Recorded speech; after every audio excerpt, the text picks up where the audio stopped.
So on your note sheet there, you'll see that we're going to start out in the book of Ecclesiastes. And what we've been doing for the past 4 weeks, and now this is the 5th week of a series that we're finishing up called Better. We're looking at how Jesus satisfies our search for meaning. And so here's what that means. We've been looking at the writings of a man named Solomon. And Solomon, just to give you a little bit of background, he's a big deal in his day. All right, his dad was David, which if you've ever heard the account of David and Goliath, that's that guy. So he was filling in some pretty big shoes, right? He was following a really popular king. But what that meant for Solomon was that he grew up with wealth and privilege that many of us will never understand. He grew up getting everything he wanted, and then after David died, he became king. And when he became king, he had everything he wanted. He did whatever he wanted to do. He had all the money, all the power, all the prestige, all the women he could ever want. He had everything that as a society we would say makes him a success story. But even with all of those things, he writes this book, this letter called Ecclesiastes, and he opens up with this statement. He says, meaningless, meaningless. Everything is utterly meaningless.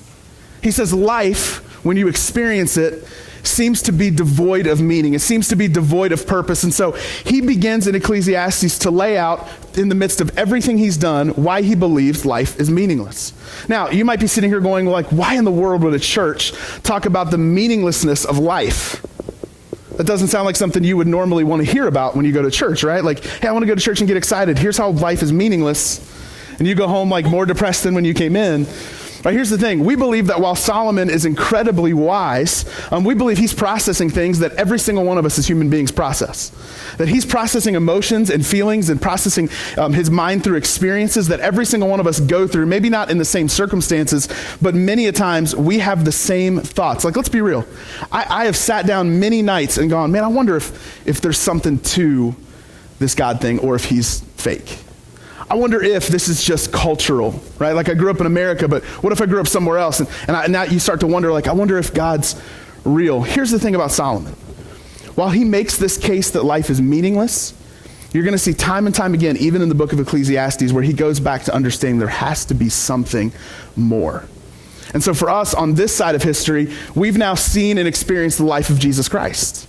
Right, we've seen what he's done. We've heard what he's about. We know that he was God walking on this earth. And so we process what Solomon says through the lens of Jesus in a way that Solomon didn't have the ability to do. And so this morning as we're reading, we've already seen how Solomon kind of makes his case like a scientist. We've seen him talk like a historian. And then last week we talked about what he knew, how he wanted to know everything because he thought that if he could just know it all, then he'd be satisfied and he'd be incredibly happy. Today, we're going to see Solomon talks about his experiences, which his experiences, when you really break them down, they're pretty incredible. And I think most of us would be jealous of many of these things. So on your note, right there, it's Ecclesiastes chapter 2, starting in verse 1. We're going to read 11 verses together. I know that seems like a lot. I promise you it won't be but just a couple minutes here, all right? Ecclesiastes chapter 2, starting in verse 1. Solomon writes this. He said, I said to myself, come, let's try pleasure. Let's look for the good things in life. But I found that this too was meaningless. So I said, laughter is silly. What good does it do to seek pleasure? After much thought, I decided to cheer myself with wine. He wanted to drink it away, right? We've tried that. We've done that. And while still seeking wisdom, I clutched to foolishness. In this way, I tried to experience the only happiness most people find during their brief life in this world. I also tried to find meaning by building huge homes for myself and by planting beautiful vineyards. I made gardens and parks, filling them with all kinds of fruit trees.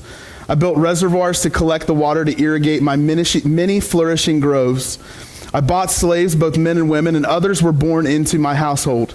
I also owned large herds and flocks, more than any of the kings who had lived in Jerusalem before me. I collected great sums of silver and gold, the treasure of many kings and provinces. I hired wonderful singers, both men and women, and had many beautiful concubines. I had everything a man could desire. So I became greater than all who had lived in Jerusalem before me, and my wisdom never failed me. Anything I wanted, I would take. I denied myself no pleasure. I even found great pleasure in hard work, a reward for all my labors. But as I looked at everything I had worked so hard to accomplish, it was all so meaningless, like chasing the wind. there was nothing really worthwhile anywhere. See, Solomon, as depressed as he sounds, he's dealing with some very basic human emotions as he's processing. And so this morning, we're going to pray here in just a moment as we get started. But I want to talk to you around this idea of the necessity of no, right? The necessity of no. We're going to talk about how really learning to say no to yourself is going to help you find the best joy in life you can possibly experience. How saying no to yourself so you can say yes to the greater things in life is actually going to help you find what Solomon was so frustrated and trying to find, that he could just never seem to grasp, because like he said, it was like chasing after the wind. It was just meaningless. Will you pray with me? Jesus, once again, we thank you so much that you're going to speak to us, that we have this time together, these next few moments together, to engage with what you've taught, with what you've said, with what was experienced in your life with your disciples and the people who walked with you.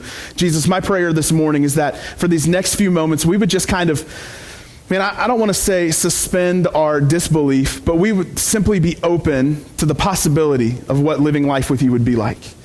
God, I just want to pray that we would open our hearts, open our minds to hear from you, to feel from you, and to possibly walk out of here different than we came in. Jesus, we thank you for what's going to happen in this time together. And we thank you also that football season is coming back quickly. And it's in Jesus' name we pray, amen. Dude, I'm so excited for the Buckeyes to get started. I can't even tell you. I saw this guy with a tie-dye Buckeye shirt yesterday, and I was, right? And I was like, man, I wanted to hug every Buckeye shirt I saw, right? Just being honest, okay? So here's a thing I think we can all relate to. When you're like middle school age, you start feeling things you've never felt before. Right? Now, I'm not talking puberty. That'd be weird. That's not what we're talking about. Some of the things that go with that. But you start processing hormones in a way that you never felt before that, right? Like, how many of you can remember a time in your life when you thought other boys or other girls were icky and gross, right? You remember that. Is it just me? Look, I had a girlfriend in the second grade, so I was a baller. I still thought girls were icky, all right? But I remember, like, when you get to this age where all of a sudden you become really intrigued by other people, right? Like, you will do stupid things to get their attention, right? Now, when I was growing up, we didn't have text messaging. I didn't get a cell phone until I was 16. So when I liked a girl in middle school, I had to try to get her attention doing any number of things, usually of which I would pull her hair, all right? Still an effective way to get somebody's attention. You just try it in the grocery store later, you go, dang, that girl looks good, and you just walk up and pull her hair, she's going to talk to you, all right? Maybe not about what you want, but she's going to. It's going to happen. But this was never, I can't think of a better example of this than a guy I grew up with. His name was Zach. And now Zach and I, we weren't really close friends. In fact, we almost got in a fight a couple times, but he was on a football team with me, and we grew up just playing sports together. And Zach had a crush on this girl whose name was Kelly. Now, Kelly, if you knew Kelly, she's kind of like the epitome of what you think of when you think about, like, this is the type of girl I could take home to mom and dad, right? She was a straight A student. She was a pretty girl. She was a cheerleader, had a lot of friends, had a great reputation, and he was crazy about her. Zach was crazy about Kelly. You guys are already kind of going, Zach and Kelly, like, is this Saved by the Bell? I promise you it's not. I promise you not. This is real life, right? This is real life. And Zach had a crush on her. So because he couldn't just text her to ask her out, which is like the cowardly way to do it, right? Like, do yourself a favor. If any guy ever asks you out over a text message, ladies, say no. Make him try harder, okay? But he couldn't just text her, so he thought, I have to do something to get her attention. So he decided one day, I love this story. This is so good. He decided he was going to put on a show for her. So he got some flowers, spiked his hair up all nice and neat, right? Because that's when faux hawks were really coming in. And he decided that in the middle of the cafeteria, he was going to sing the entire song of Brown Eyed Girl to Kelly. And so as painfully as you could possibly remember, right? Like, I cringe thinking about it. Zach begins to sing Brown Eyed Girl, and he doesn't just sing like a verse and a chorus. He sings the entire song. And he's down in front of her, and he hits that last note. He says, be my brown-eyed girl. And then he just stops, and he's like waiting for a response, right? And so if this was TV, she'd just like jump up, wrap her arms around him, cry, and they would walk off into the sunset. But here's what happened. He said, be my brown-eyed girl. And she looks at him as serious as she can. This is so funny. She says, my eyes are green. Okay? Now, here's the thing. I would think if you're going to sing a song called Brown Eyed Girl, you either know she has brown eyes or you change the words, right? But he was all about it. Here's the thing. When you hear stories like that, as funny as they are, if you think about you doing something like that, doesn't it just like make you like just want to curl up in a ball because it's so uncomfortable?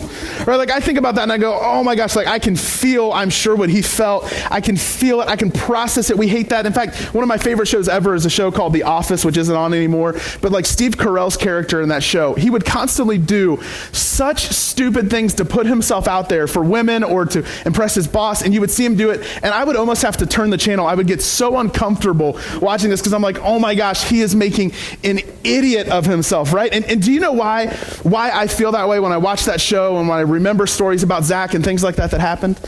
It all comes back down to one word, and that word is rejection. Rejection. I cringe at things because I know what it feels like to be rejected. Now, I would ask people out, and they did not say no very often, because I mean, come on. But the few times that it would happen, it scared you to death, right? So like when you would go to ask somebody out, or girls, if you saw a guy walking over and he was going to ask you out, you know what happens? Your hands start to sweat.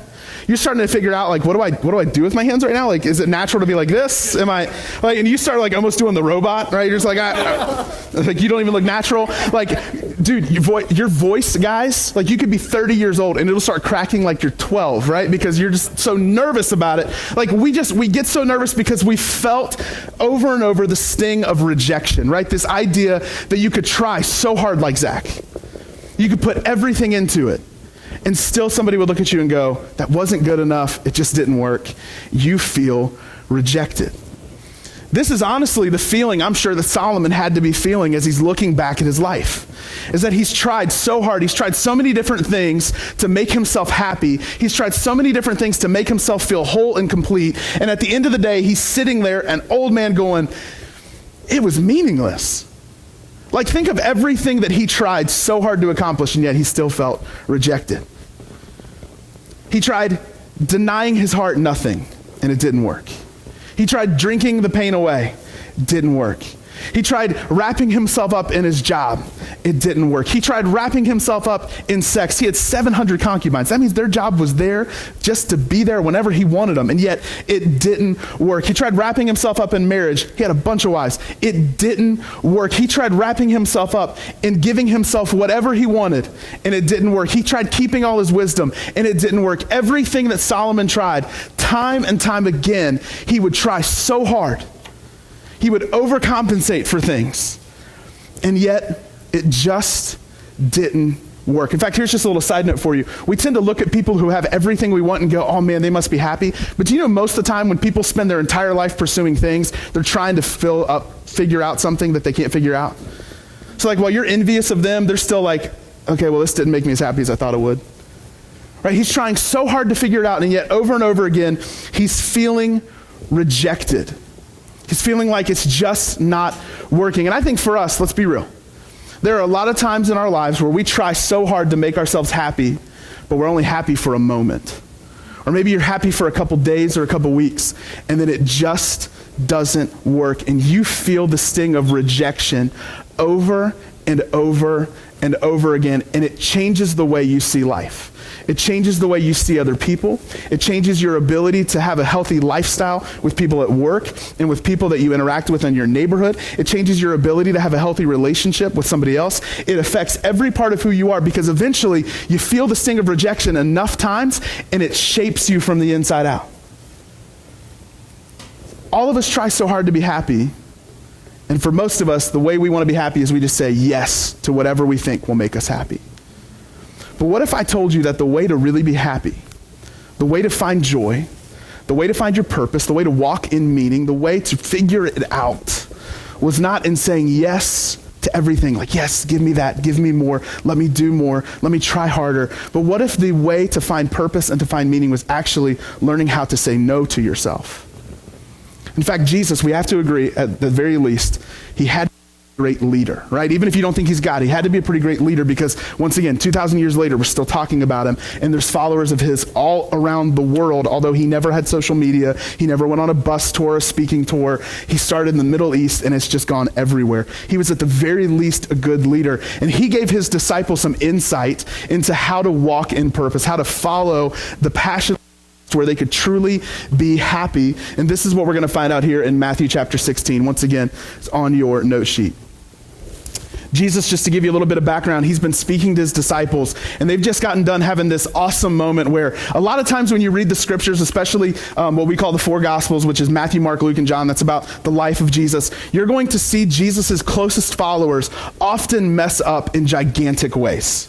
Okay, like they're going to completely miss the point, but we're coming off of now a point where his disciples got it, where they were so excited because Jesus was asking them questions. They answered right, and Peter, the guy who got the question right, Jesus tells him, dude, you're now the rock, right? How many of you guys would love to be like the rock, right? You smell what the rock is cooking, you put the eyebrow up, all that stuff. He says, hey, you're the rock. Like no longer are you just this weak guy, but I'm going to take what you just confessed and I'm going to build my entire church on it, and nothing's going to beat it. Nothing's going to prevail against it.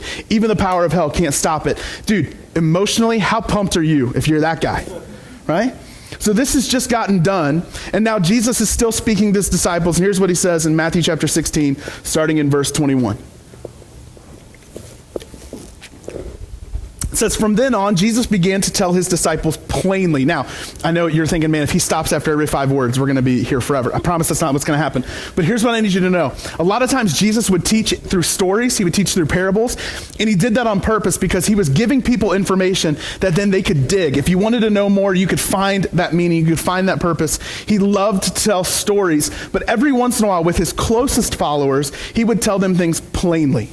Right? He would take a story that he told and he would break it down for them, or he would give them insights into things that nobody else ever got. And so right here, he's trying to make it as clear as possible. He's teaching them plainly about something. It says, Jesus began to tell his disciples plainly that it was necessary for him to go to Jerusalem and that he would suffer many terrible things at the hands of the elders, the leading priests, and the teachers of religious law. He would be killed, but on the third day, he would be raised from the dead. So he's saying, here's my purpose. I'm getting ready to go to Jerusalem where a lot of people hate me. And they're going to capture me. They're going to kill me. But that's not the end of the story. Now, he tells them this, but Peter, remember the rock, right? Do you smell what the rock is cooking? He's excited. He decides on this emotional high that he's going to pull Jesus aside. So the scriptures tell us that he pulls Jesus aside and begins to reprimand God in flesh. And he basically tells them this. He says, I will never let that happen. Far be it, Lord. It will never, ever happen to you. No one will ever kill you. I will not allow it. Because Peter knows, man, he's willing to fight for Jesus. In fact, when Jesus gets arrested, he steals somebody's sword and cuts off a dude's ear. I just think he had terrible aim, but he was trying to defend Jesus. Now, if you tell me that you're not going to let something bad happen to me, I'm probably going to like you more, right? Like, I'm a huge Cincinnati Bengals fan. We have a few fans who don't know what real football looks like, and they like the Steelers, like Brandon, right? Now, we decided at the end of the year last year, the Bengals and the Steelers were playing the last game of the season, Sunday night football. It was in prime time in Pittsburgh. So we decided we were going to go to this game together. Now, I really like my hometown Cincinnati Bengals. So I showed up to go to Pittsburgh that day where everybody wears gold and black in all orange. All right, like I was decked out Bengals head to toe. I had the Bengals hat. I had the Bengals jersey. I had the Bengals old school starter jacket that Brandon bought me. It was awesome, right? It's one of those big puffy jackets because it was really cold. I was head to toe decked out. And immediately, like the first thing that people think when they see somebody like that is they go, you might die tonight. Like somebody might kill you. And here's the thing, Brandon, having already processed that, so when you combine the fact that I'm wearing all orange in Pittsburgh and the fact that the game doesn't start till 8:30, which means people have been drinking since like 11 o'clock that morning. So now they're going to look at me and I'm going to become this big orange target, right?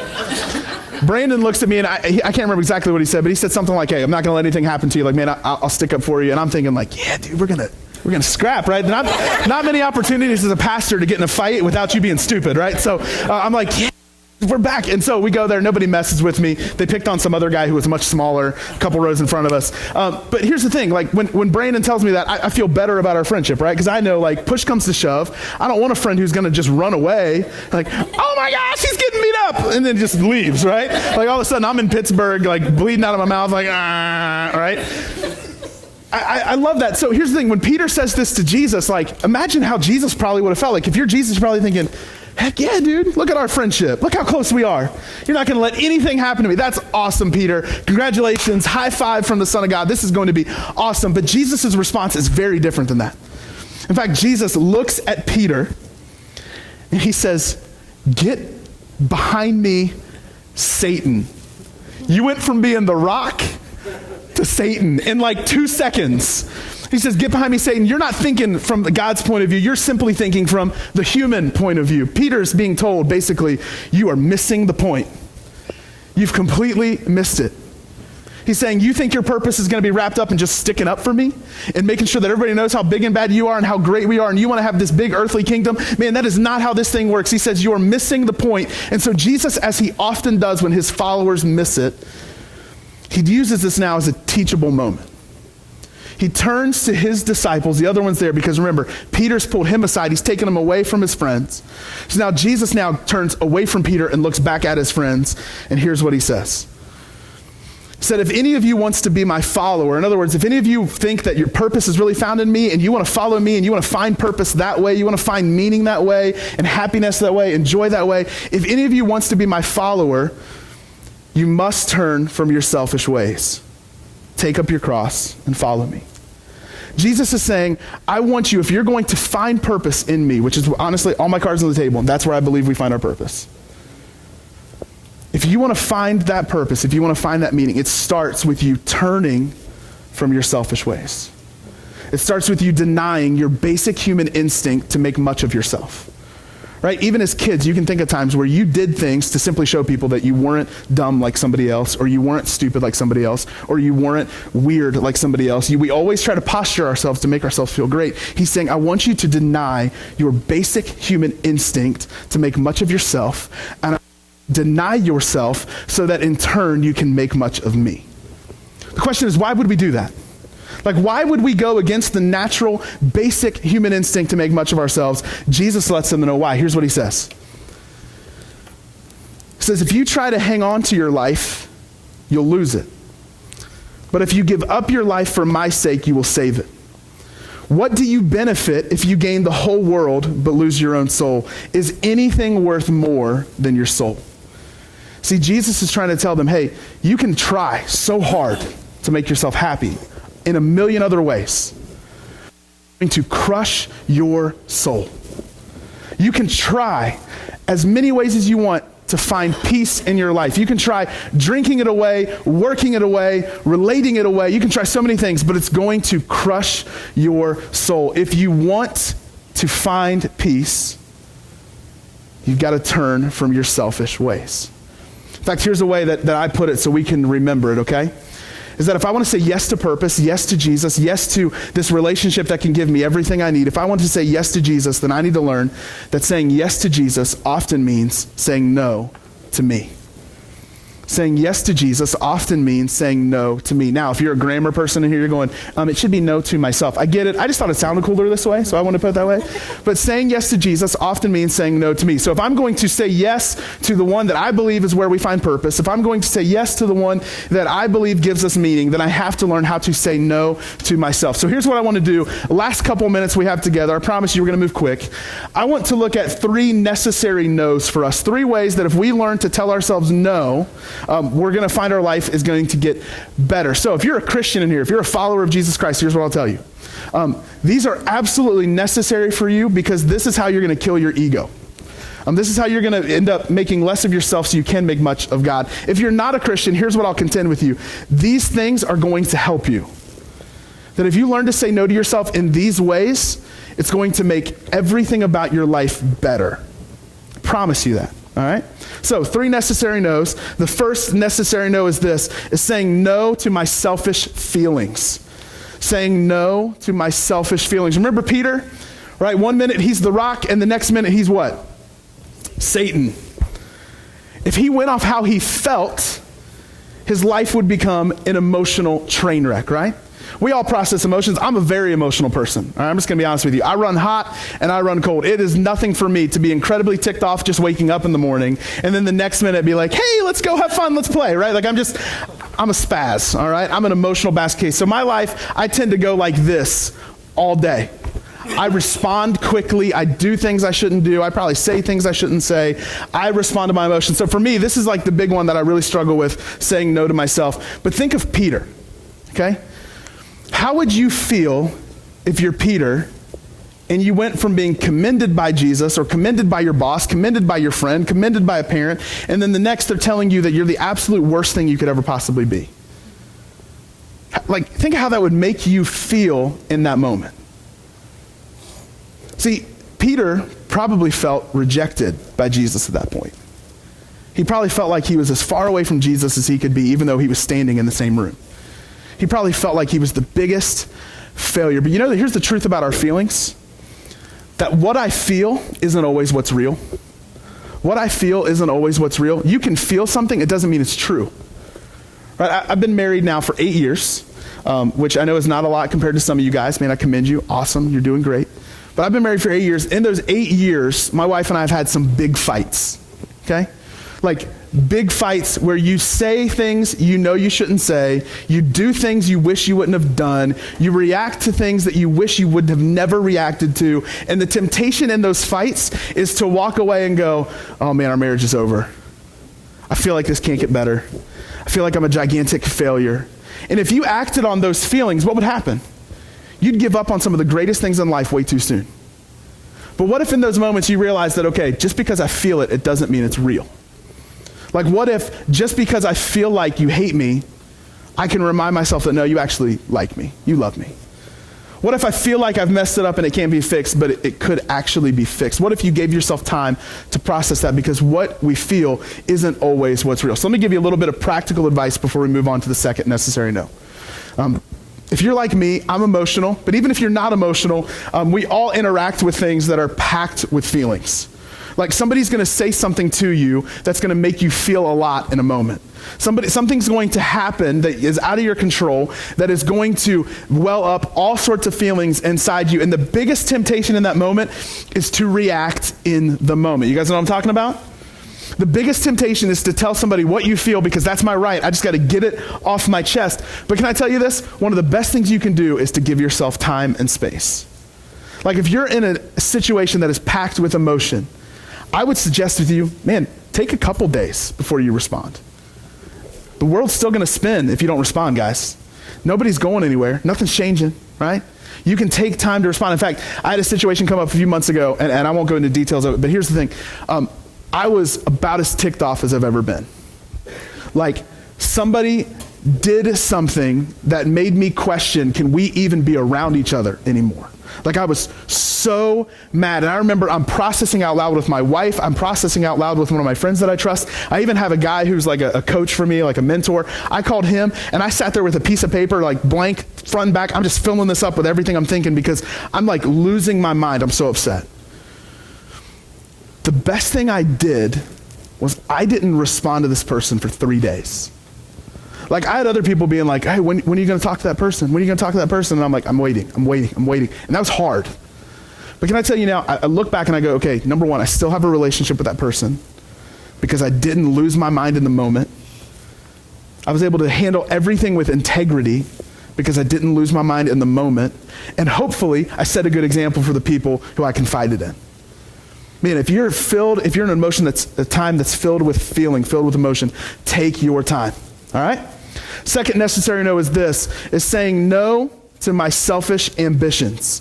Saying no to my selfish ambitions. I love being a pastor. I really do. I truthfully do. Okay, I don't do this full time. I've got a job just like you guys throughout the week. But here's the thing. I love being a pastor. I get invited in on stuff that many of you don't get invited in on. I get good news sometimes before you get it, even as a family member. I love being a pastor, but there's the other side of that coin that isn't so fun.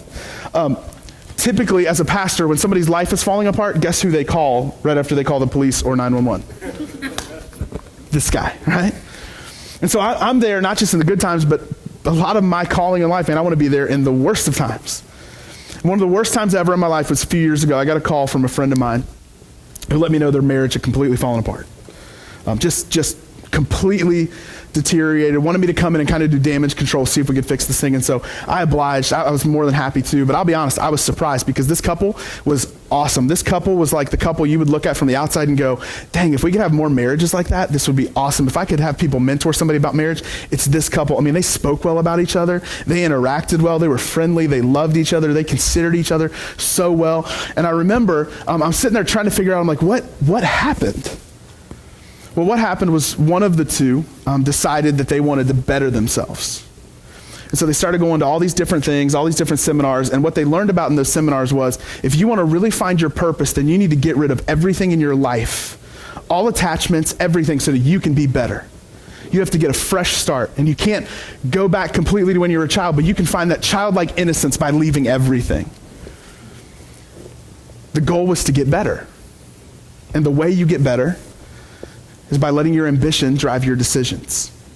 You get rid of everything. And I remember I sat down in the living room with the person who was making these decisions. And as plainly as I could tell this person, I told them, I love you. You're making the biggest of your life, and you will regret it one day. Whether it's a week from now or 20 years from now, you're going to regret it. But I love you. Gave that person a hug. I'd love to tell you we're close. Here's the thing. I've talked to him one time since that. It's been years. All right? But I saw somebody's ambition completely wreck their life, completely wreck the lives of their children, everything for everybody they knew and they loved, all because they simply wanted to better themselves. Dude, if our ambition goes unchecked, it's going to wreck our lives. But there is no greater guy that I can look at in the scriptures to say, here's a perfect example of what to do with ambition than a guy named John the Baptist. And so real quick, here's John the Baptist. His entire role in life, his entire job in life was to get people prepared for Jesus. And so his whole job in life was to be the number 2 guy. Now, do you think that's always easy when you're the number 2 guy, but your crowd's getting bigger and bigger and you have more and more followers? I don't think so. So one day, he's baptizing down at the Jordan River, and one of his followers comes up to him and says, hey, John, just so you know, that guy Jesus that you baptized, he's baptizing people across the river, and our crowd is getting smaller. They're going to him instead of coming to us.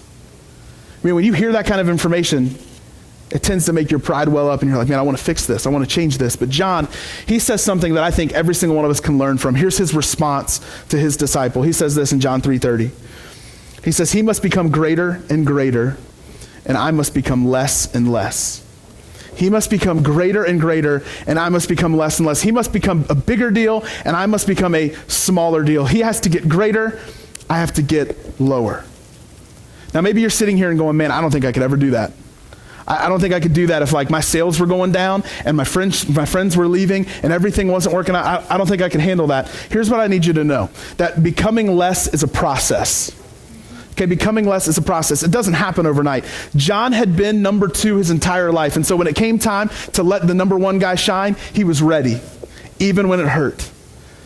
Don't get discouraged if you feel like you can't do it right now. Becoming less is a process, all right? Third and final one. If we're going to say no, right? Third necessary no is saying no to my selfish desires. Saying no to my selfish desires. How many of you guys have heard of the website Ashley Madison? All right, some of you guys, okay. Here's what Ashley Madison's all about. Ashley Madison is a website. I know some of you guys are like, you really know what that is, right? You're married, don't get yourself in trouble. The entire goal of the website is to help married people have an affair. In fact, their tagline, it'll pop up every once in a while on my newsfeed on Facebook or on a sports website I go to, okay? It'll pop up on stuff and it'll show you a picture and it'll say, life is short, have an affair. Now, everybody did this under the premise that all their information was safe and secure, right? That nobody's ever going to know. In fact, Ashley Madison had repeatedly told their customers, hey, we dump all your information. Nobody's ever going to find out. Until a couple weeks ago, when somebody hacked into their database and released millions of names of people who wanted to have an affair because life was short. All these people that signed up, my guess would be this, is that they did it secretly. Most of them. And most of them probably signed up without the knowledge of their spouse or their significant other. And so guess what happens when somebody finds out that their spouse has been on this website? That's a tough conversation, right? It might even be a gunshot wound. Just depends on who you're married to. But here's the thing. They did this because there's a secrecy we believe that with our deepest, darkest parts of who we are. We think things like this. We learn some lies. You ready? This is on your note sheet. Some lies we believe. We think this. I won't get caught. I won't get caught. It's happening in the privacy of my home. It's secure on the internet, which, can we just admit, guys, nothing is secure on the internet, all right? Just ask Tiffany, right? She had an awesome time this week. It's great. She ended up on a dating meme or something like that, on a singles page on Facebook because somebody put a picture of her up there, right? It's awesome, right? She's been getting calls all week. It's from a really classy Facebook page. You should look it up. Nothing you put out there is secure, but they think, well, I won't get caught. Nobody knows. It's just me. How is anybody going to find out? We convince ourselves we won't get caught. Second lie we convince ourselves of is that it won't affect me. It won't affect me. In other words, like, man, it's just not going to affect me. It's not going to bother me. It's not going to carry over into my day. It's not going to carry over into my relationships. It won't affect me. Third lie we believe is that it won't hurt anybody. We think, well, it's not going to affect anybody else in my life. It's not going to hurt them. They don't know. It's just me. Why should it bother them? But here's the truth we all find out when you have something like Ashley Madison happen, where what happened in secret's all of a sudden brought to light, because that's what always happens. What you find is that you will get caught. Every single time. Like, it's going to happen. You're going to slip up. Something's going to happen. You will get caught. It will affect you. Right? I know so many people who thought, well, I don't have a problem. It's not an issue. Right? Like, oh, it's just a few drinks. And here's the thing, dude, if you drink, dude, kudos, I don't care. Okay? That's not a problem. But if you're at the place where all of a sudden you're like, well, I can do whatever, but then it's making you show up late to work every day, tell me that your drinking isn't going to affect your relationship with your job. Right? Tell me that it's not going to catch up with you. It will affect you. What's going on in your life, those things that you're struggling with inside you, man, it's going to affect you. And then the last thing is this, it's everybody. Right? Think about the conversations now happening based on this Ashley Madison Act. I know we're picking on one thing, okay, but this is just, we've heard of this, right? This is recent. Imagine being the spouse that tries just to get ahead of it. So they sit their wife or their husband down at the dinner table to let them know, hey, I want to let you know what you're going to find out. Imagine the conversations that are happening with children now as they're hearing mom and dad aren't going to live together anymore because daddy did something stupid, even if they don't tell them what it was. Imagine how much that's hurting people in ways that they're going to have to feel and explore well into adulthood. What we do in secret that we think is all just about us and it's not a big deal, man, it's going to hurt everybody. It will affect you and you will get caught. In fact, the church isn't immune from this. It's been estimated that today, roughly 400 church leaders, whether it's a pastor, Sunday school teacher, elder, 400 are going to have to resign from their churches today because they were on Ashley Madison. That's nuts. See, here's the thing. What we start to feel when you hear stuff like that a lot of times is guilt. You start to feel like, I'm a terrible person. Right? Maybe right now what you're feeling is like you've messed up completely. And I don't pretend to know what's going on. I just know this. I know for every single one of us, there's parts of us that we're not proud of. There's things about us that we wish would be different. And realistically, right now, what you feel is probably pretty terrible. But here's what I love about a relationship with Jesus Christ. Once again, all cards on the table. I'm a Christ follower. I love that my deepest, darkest secrets, number one, are known by God. So in other words, he's not surprised by any of it. Like, it's never like I would have looked at God, like I became a Christian when I was 18. I got introduced to pornography at the age of 9. It's not like when I became a Christian at 18, I looked at God and said, by the way, I watch porn. And God went, oh my gosh, right? God's not surprised. He knows. So I love the fact that he knows that I'm known by him that way, but also, man, he is completely willing and able to forgive me of all of it. Man, he doesn't hold it like a grudge like other people do, where it's like, well, I just don't know if I can trust you again because you said it so many times. No, God's ready and able to completely forgive right there in the moment. He's willing to help you get past it. And with that knowledge, it gives me the courage then to have the honest conversations I need to have with other people. To say, even if this just doesn't work out, man, I've got the love of my God that I can rely on and I can lean into when times get tough. So let me encourage you. Whatever that is for you, whatever that thing is where you just feel like, oh man, I don't want to get caught. I don't want it to hurt people. A couple things. Number one, dude, we're here to help. Totally confidential ways. I mean, you can talk to a friend, you can talk to your pastor, talk to whoever. Find somebody that can help. Second thing is this, lean into God for those things. Don't be afraid to take your deepest, darkest parts of who you are to him and allow him to work on you from the inside out.